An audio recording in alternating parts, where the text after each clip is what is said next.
Sa iba pang updates, makakapanayam natin si Robin Ignacio, Traffic Operations Head ng NLEX Corporation. Magandang umaga sa iyo, Ginoong Ignacio.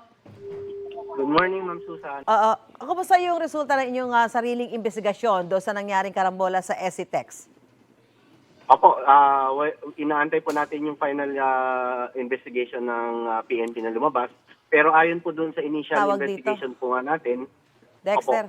yung ating aksidente ay nangyari nga po dito sa bago dumating ng Tarlac Toll Plaza dito sa may SCTEX. At halos nakahinto na po yung mga apat na sasakyan nung sila po ay bundulin ng mabilis na parating na bus. So, ang involved po dito ay yung Veloz po yung una, yung container truck po yung pangalawa, and then isang SUV, and then yung isang van at saka yung bus nga po yung panglima. At meron pong nasawi na 10 dito sa aksidente na to. Dalawa po doon sa SUV at 8 po doon sa van.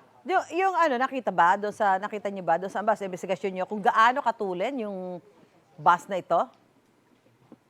Yung ating camera medyo nahagip po kasi paparating na po dito sa Toll Plaza, yung camera po natin Toll Plaza. Mabilis po bagamat wala po tayong measurement using po yung camera po. No? Kasi first time na nangyari po ito dito sa approaching na po ng Toll Plaza na mabilis pa rin po yung takbo. So may CCTV kayo doon sa malapit doon sa lugar na nangyari ang aksidente na makakatulong somehow doon sa ginagawa ninyong investigasyon? Yes, ma'am. Actually, nandito sa Toll Plaza pero hindi po ganun kalapit yung CCTV. Tapos, Ginoong Ignacio, noong Holy Week, may nangyari ding aksidente sa bahagi ng NLEX. May inilalatag ba kayong dagdag na paraan para maiwasan ang mga ganitong aksidente?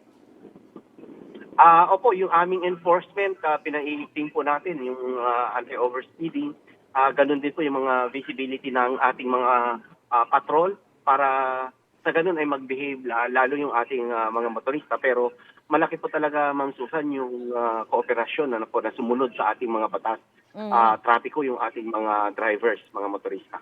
So yung pinangyarihan na aksidente, wala na mga debris doon, Ginoong Ignacio, na makakasagabal sa daloy ng mga sasakyan?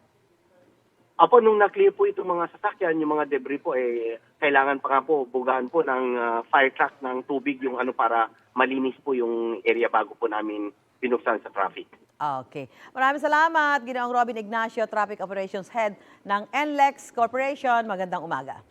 Maraming salamat po. Magandang umaga po. Gusto mo bang mauna sa mga balita?